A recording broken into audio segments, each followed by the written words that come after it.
Welcome back to another video. It's been a minute since I did an actual sit down video, but for those of y'all who do know, I do not like to ramble during my videos, so let's just go ahead and get into what we're talking about today.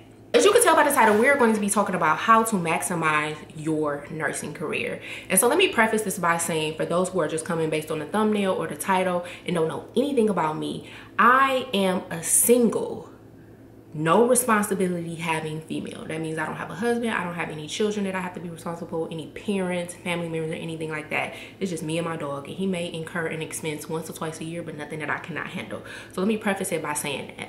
Also, let me preface what my career path looks like for me. So that way, if you are thinking of going this route, or not even exactly this route, but something similar, you kind of have an idea of like why I do what I do, and also know that it's possible for you to do the same, and it's okay for you to do the same. So anybody who knows me knows that I very early on knew that I was not going to do bedside for 30 years. I knew that when I was in clinicals. I didn't know exactly what I wanted to do, but I knew that it was not going to be working in a hospital for 30 years.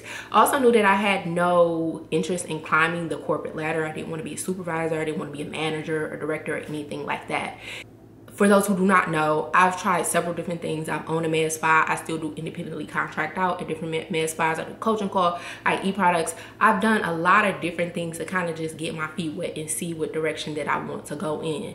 I believe, and y'all can quote me if I'm wrong, if you go watch my very first video where I think I was either giving nursing tips or something like that, I remember mentioning that I wanted to do psych. I've always been passionate about psych, and so that is the career path that I am choosing. I've already applied to school, just haven't got into it yet, but that is my career path. So bedside to me is more of a stepping stone. This is not a long-term commitment. Like I said, I have no intentions on doing it for 30 years. If you want to do it for 30 years, absolutely nothing wrong with that, but if you don't, again, nothing wrong with that as well. So I kind of just wanted to give y'all an idea of where my mindset is and why I'm doing the things that I want to do.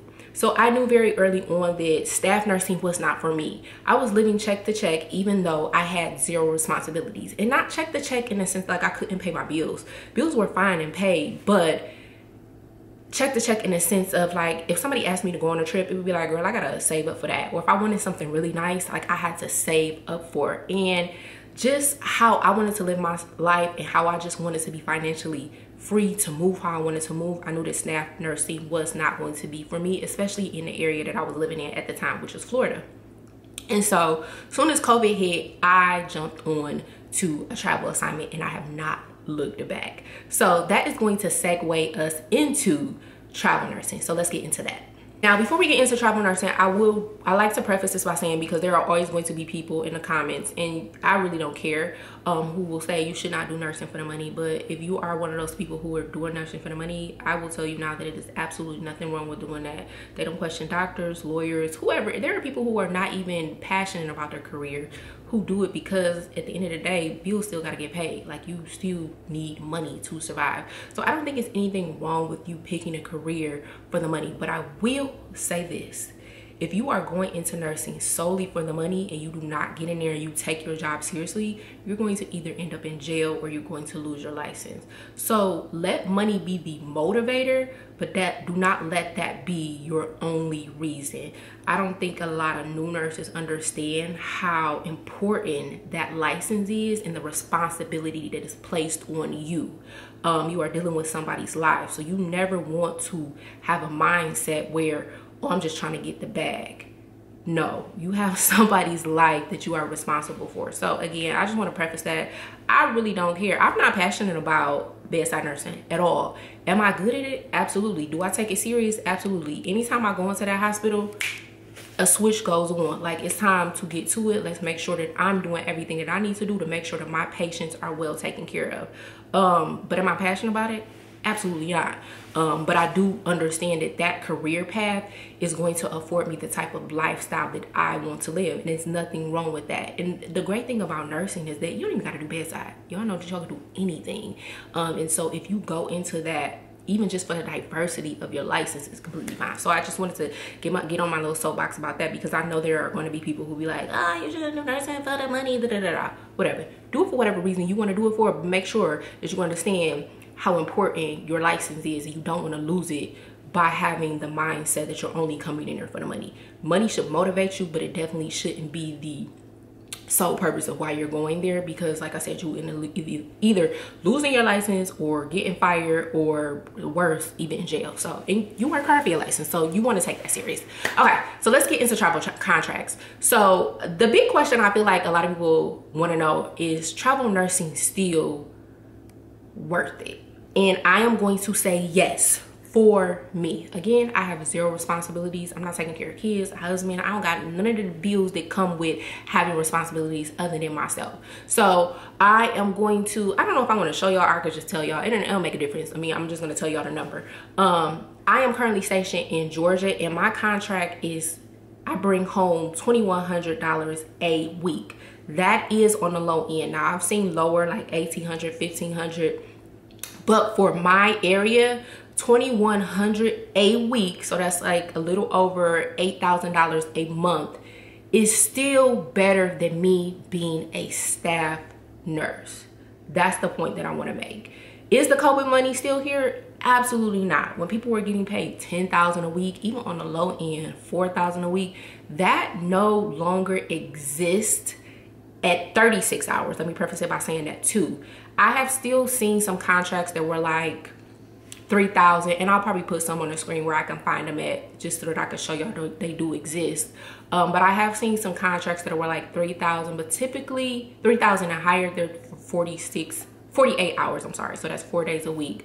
You might, like the contract that I currently have in California is around $3,400, but that's before taxes. So I'll probably be bringing home like $3K for 36 hours. But the point that I'm making is that the COVID money does not exist anymore. However, since it does not exist, does not mean that it is still not beneficial to be a travel nurse. Again, I live very comfortably. For an example, I've been off of my previous contract for a whole entire month because of what travel nurses has afforded me to do. Like, I can be off for a month because of the money that is coming in.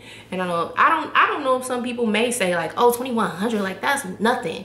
I know when I was a new nurse, I was getting paid $1,700 every 2 weeks.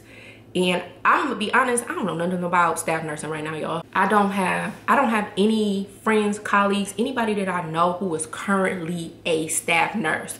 So y'all who are staff nurses, y'all can let me know in the comments, like, do y'all feel like $2,100 every week is not enough, or are y'all making more than that every 2 weeks? You know what I'm saying? Like, let me know if that is a decent number. To me, it's decent for me and my lifestyle and what I do and what I got going on.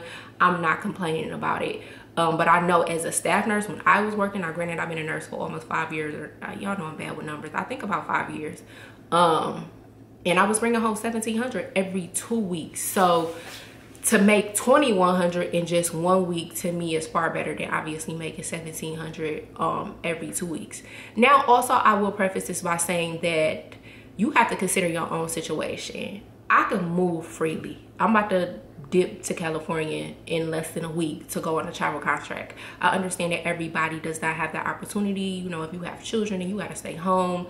But I feel, and again, y'all know I don't mind being corrected if I'm wrong. I feel like even if you want to do a travel assignment locally in your area, I still feel like it would be more beneficial if you are not trying to climb the corporate ladder. Again, that's why I prefaced it in the beginning. I have no intention on staying at one facility. I'm not loyal to any of these facilities. I come in, I do my job, I get my bag, and I dip. Yeah, so I feel like even if you are doing local contracts, it would still be more beneficial than being a staff nurse.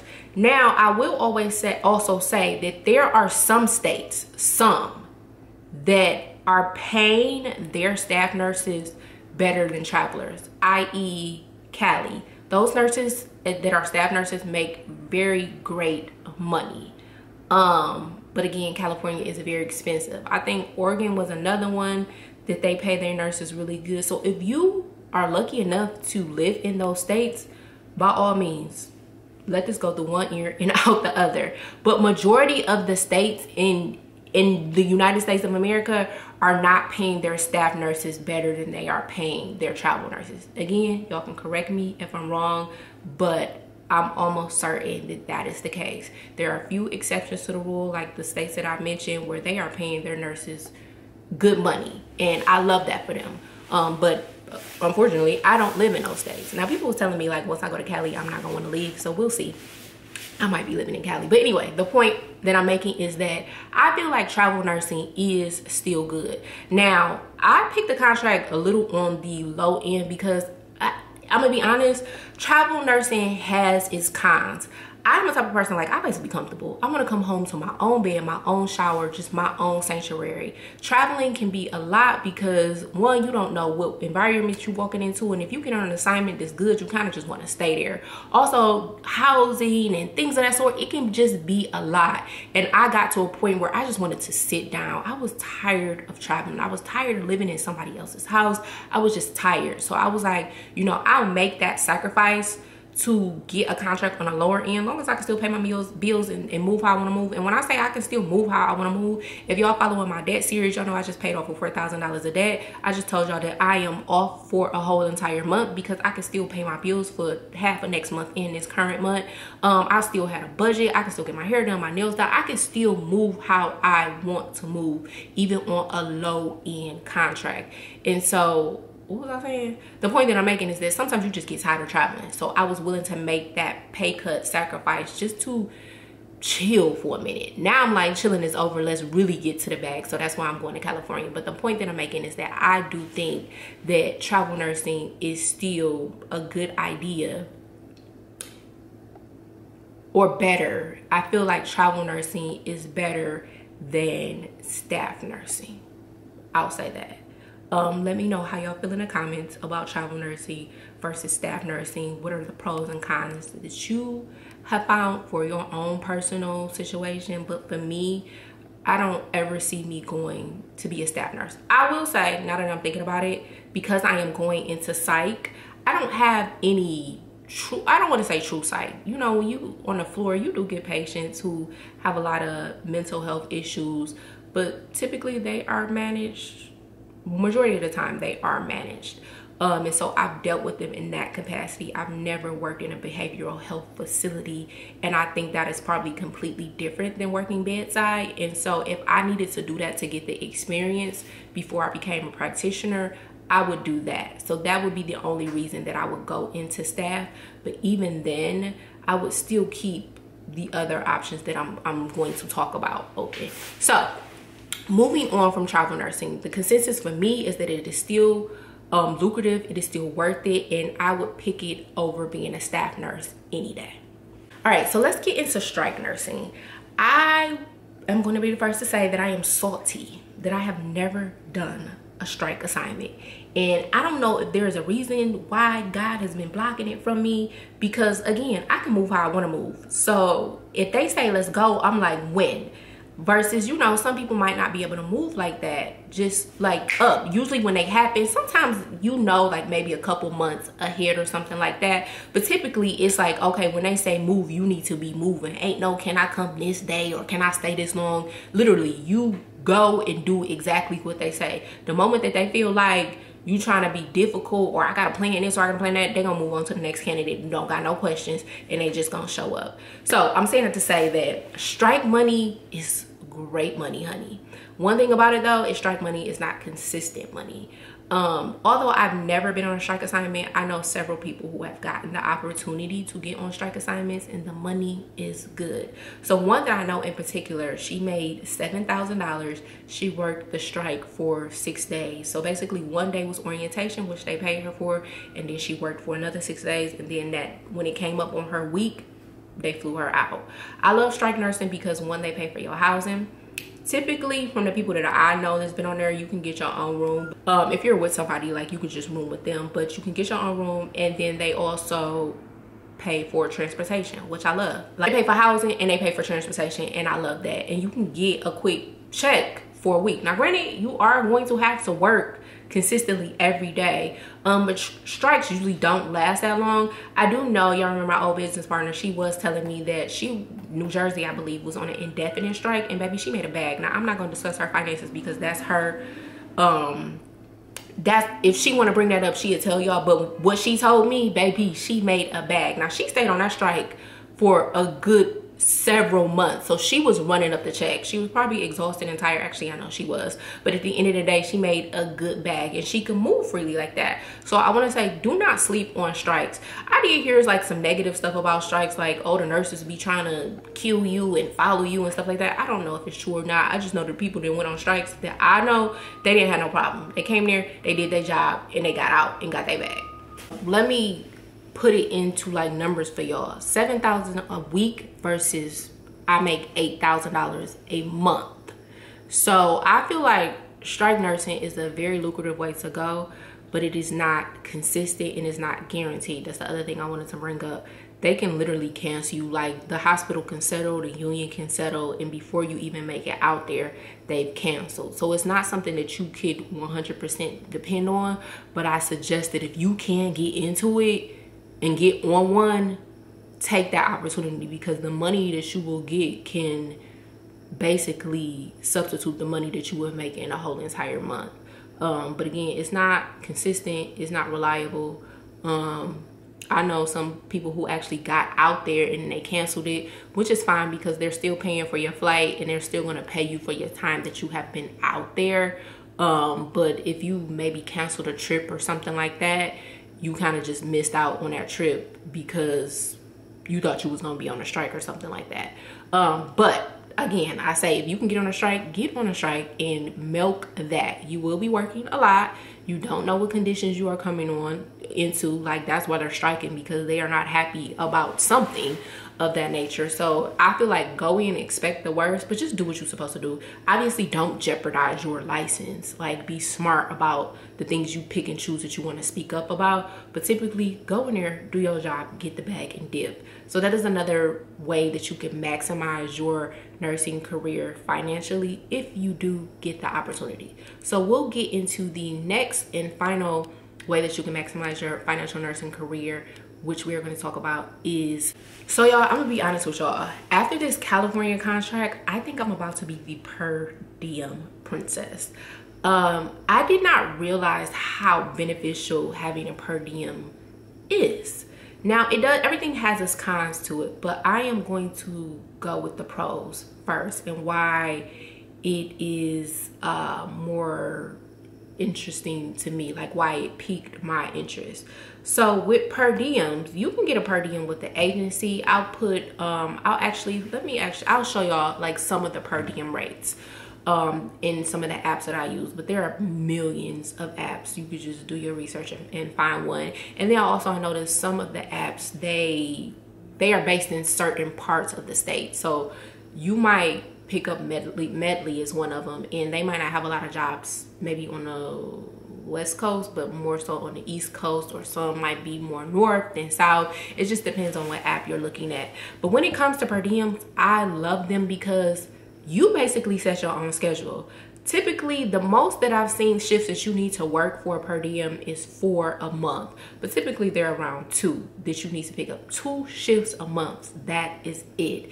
And that's doable. Now, granted, if you are only doing per diems, you're going to obviously need to pick up more than 2 shifts a month. But they don't limit you the amount. For the most part, they're not limiting you on the amount of shifts that you could pick up. If you want to work the whole entire month, nobody's gonna stop you and say no. But what I love about it is the freedom to just move how I want to move. With a travel contract or staff nursing, like, you gotta schedule your off days, you gotta ask for permission and make sure you got enough PTO. With per diem, when you feel like working is when you work.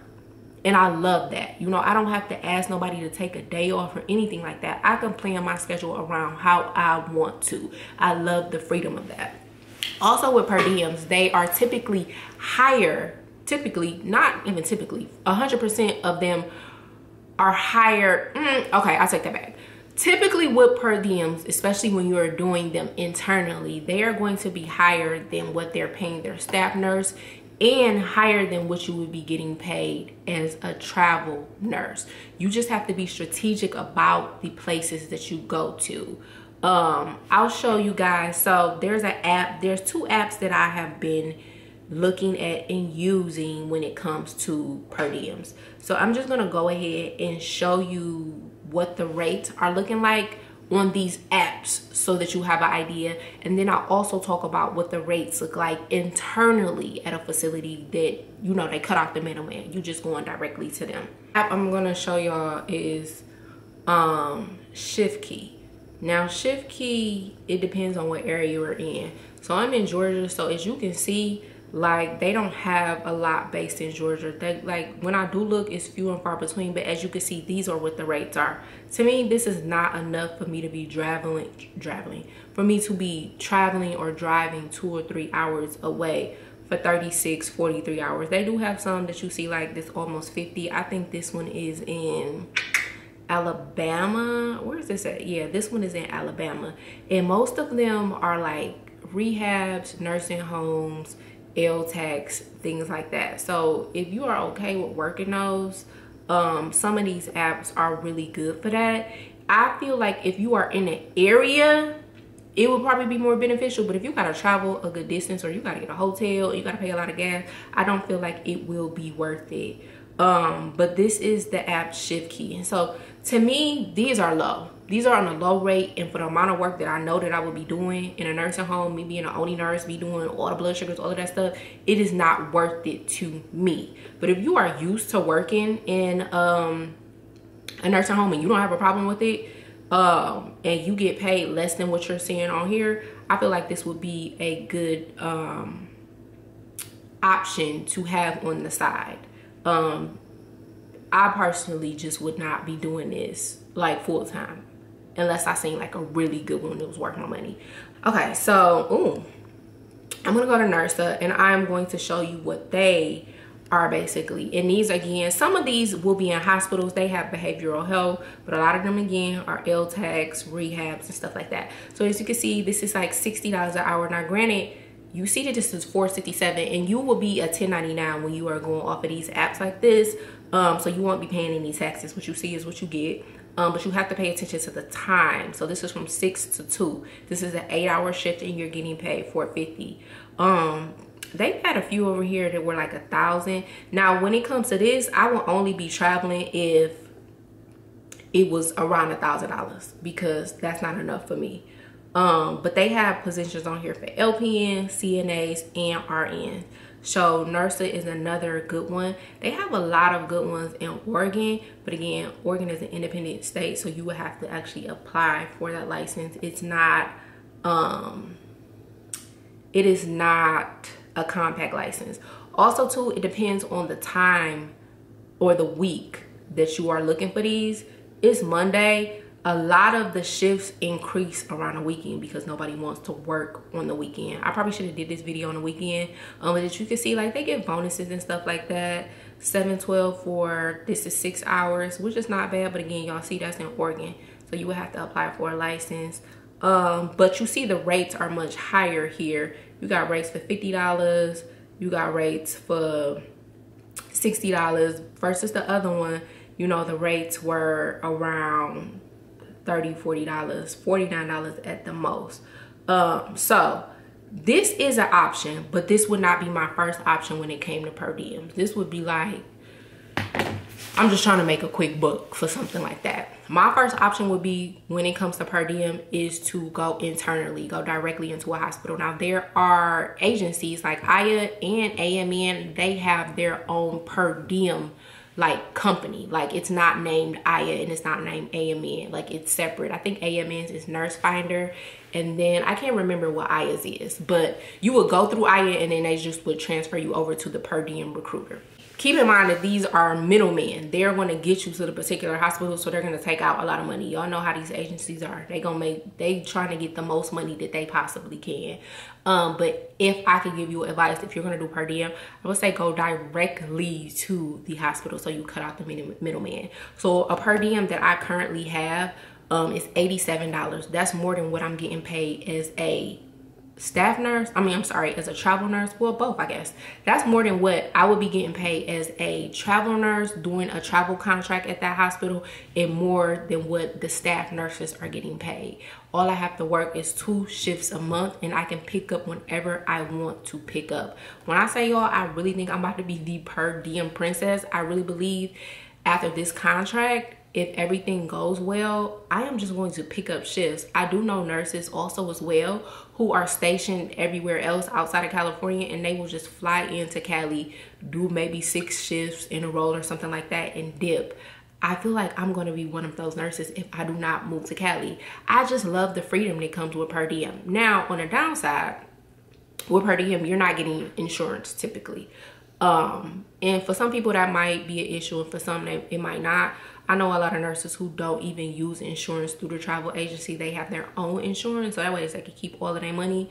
But then people who have children, or you don't have a spouse that you could put your kids' insurance on, or you have medical issues, like insurance is a big deal for you.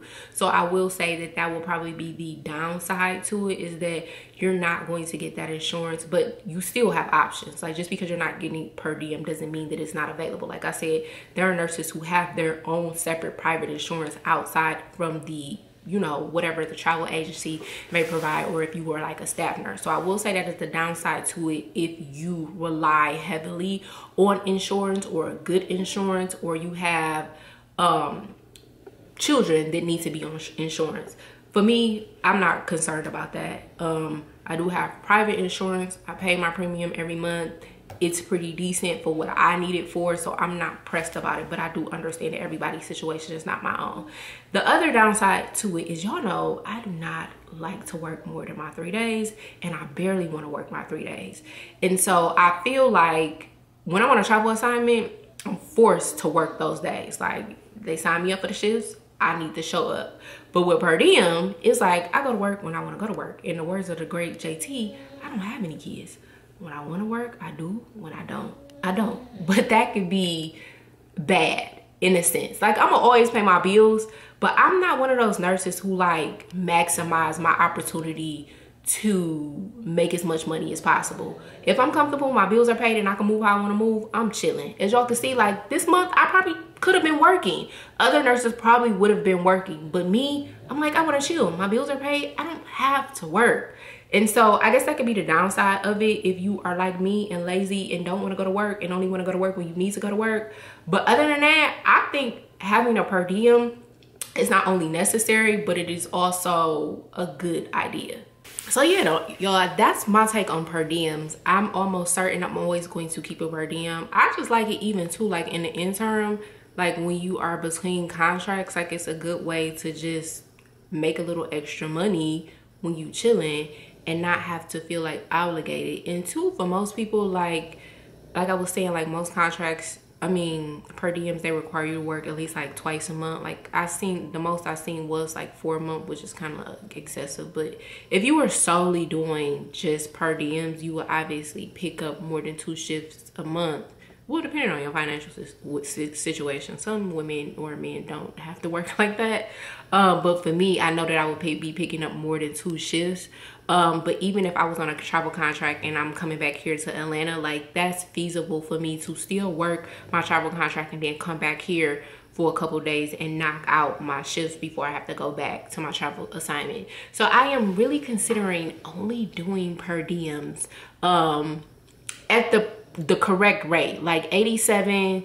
The one that, like I said, I'm on now is $87, which is actually really good, versus, you know, the ones that I was showing y'all on the app or whatever. It's a hit or miss. So I would far rather go ahead and just do it internally than to like by chance it with these apps or whatever. But I do think that that is a good option. And then y'all, I've somehow got on the side of TikTok where there are per diem princesses, and that's literally all they do is they pick up a whole bunch of different shifts, and that's how they make majority of their income. And I like that. I just like the freedom of that. Again, you're not going to have your insurance, and you are the one who is basically telling yourself when you gotta work. But to me, like, that's not too much of a con as it might be for somebody else. So yeah, we talked about travel assignments, we talked about strike nursing, and we talked about per diems. That is how I am maximizing my nursing career until I get to the stage where I'm like, okay, I'm actually doing what I'm passionate about, and that is me being a psych nurse practitioner. I have no there are no thoughts of me going back to bedside other than the reason that I expressed to y'all. But other than that, it's either gonna be travel assignments, strike nursing, or per diem. And I'm thinking about cutting out these travel assignments because again, they still come with their cons of like, you know, you might get to a facility and they like, I just want you to work when I want you to work. Like you might not get somebody who is like is lenient with the schedule, or especially because I work night shift, I'm very adamant about my schedule being blocked. You might get to a facility and it was like, I don't care about your sleep, I just need you to work on these days. And so I don't even want to have to deal with that or think about what I'm walking into versus with my per diem. I'm just like, I get there when I get there and I get to decide that. So I hope y'all enjoyed this video. Let me know down in the comments. Y'all know I like talking about money, and once I learn something, like I like to tell y'all because I literally just be doing a lot of trial and error. So y'all let me know, do y'all have per diems? What do y'all think about per diems? Those who have gotten strike nursing, y'all let me know, how are y'all getting in? Because I be ready to go, but I never get called, or I'll get called but they never select me. So I'm like, what am I missing? I think it's because the agencies that I'm picking, like I don't already have my credentials done, like the drug test and stuff like that. But it's not like they telling me to go get it done. So I'm like, if you tell me to go get it done before the strike, or just in general, to say a strike pass and y'all like, okay, I got you on the list, now go get your credentials done so when the next strike come up, like you'll just be ready to go. But they not even telling me that. So I don't know why I'm not getting on these strikes. Like I said, I'm a little salty about it. But those who are on, have been on strikes, like y'all let me know, what are y'all tips on how to actually get in? Should I be going through a certain agency, like signing up for certain stuff like that? Because baby, I'm trying and they are not biting. And I'm just like, what's going on? Anyway, also we talked about per diems. Y'all let me know how y'all feel about per diems. Y'all let me know about how y'all feel about y'all travel assignments. Those who are travel nurses and still on assignments, what do y'all think about these rates now? Are they enough for you? Are y'all just going where the money is at? Are y'all just doing local? Talk to me in the comments. Y'all know I love talking to y'all. I hope this video was beneficial, useful, and until next time, I will see y'all in